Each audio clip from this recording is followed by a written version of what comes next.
Right now, we're joined by Robin, who will share her story. Robin, please start whenever you're ready. So I like to joke that I'm a really great example of when access can work. I think that my story really represents healthcare had the space to offer someone their services who needed medical help.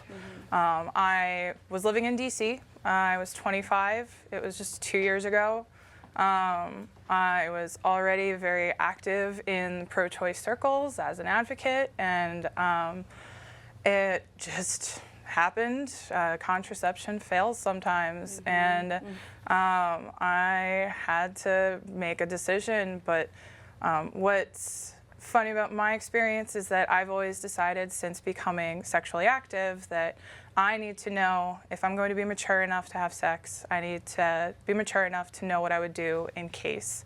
And when just in case happened to me, I knew immediately. So one of my big things that I say a lot is I didn't anguish over my decision.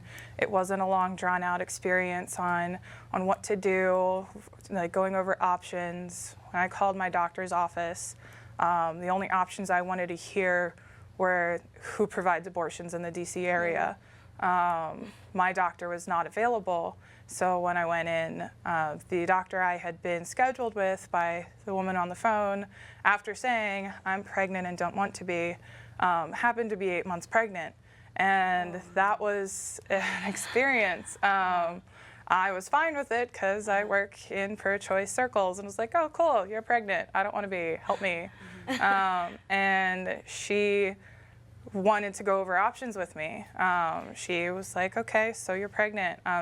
Do you want to talk about adoption? And let's talk prenatal care. And I had to repeat again, no, I don't want to be pregnant.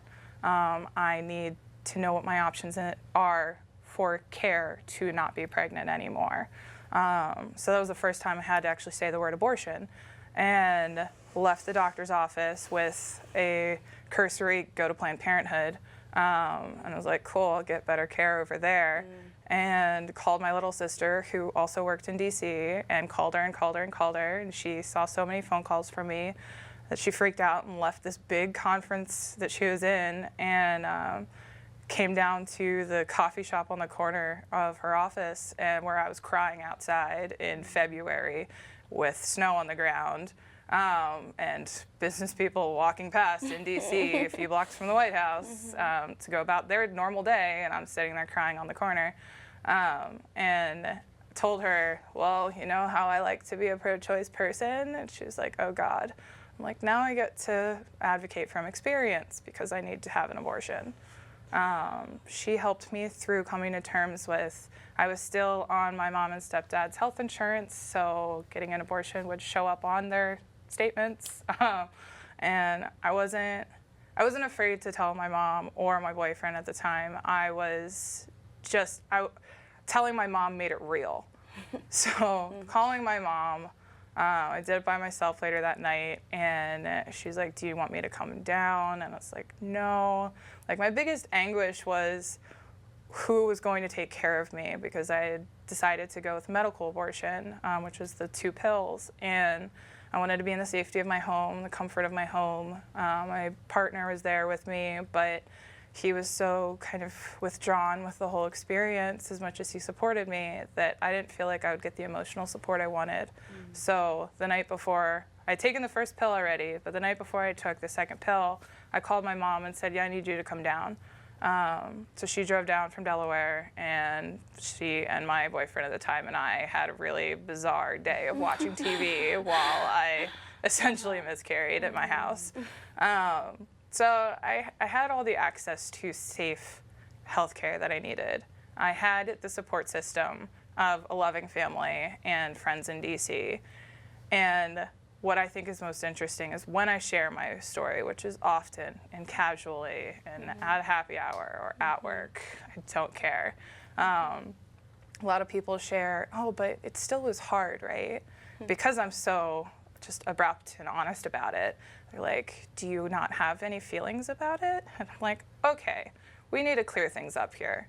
Just because I am empowered and informed in my decision doesn't mean I didn't have emotions about my decision. I no longer, for the first time sharing I'm pregnant with someone, it wasn't a happy moment. That impacts my life. The first time I am pregnant, I have to say no. I've looked forward to being a mother and becoming a mother my entire life. I want a large family. I want to be a good mother.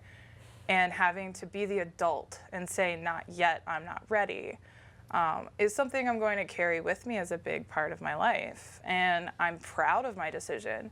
My mom's first words when she hugged me, when she came to sit with me, was, "This is your first decision as a mother. You are making an adult decision about your family that you have in the future. So just take refuge in that strength." And that was the best thing that my mom could have said to me, that anyone could have said to me. Yeah. That, you know, the woman who raised me and all of my siblings supported my decision, and all of the other women in my life who then followed up with, "I had one too." It saved me from a lot of anguish that I think a lot of our sisters feel when they have theirs, that they question themselves, and I didn't have to go through that. But because of that, being an advocate, I share all the details, I share the medical aspect, I share my rights, the legality of it, all of this, but I never really get in touch with my emotions with it when I share, because a lot of advocates are coming from dire situations where they were abused, they were raped. There are so many situations where we're like, okay, late term means that they wanted that child, but they can't for whatever, you know, all the various reasons.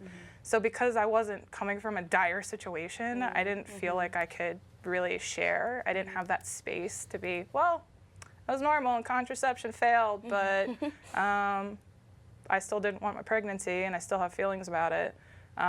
So I think like Speakouts are really important for that. That's why I share as often as I do. And it's a really valuable experience that we can share together. Yeah, thank you so much for sharing that. That really resonated with me on so many levels. I'm so happy you were here today to share that story. Thank you. You're welcome.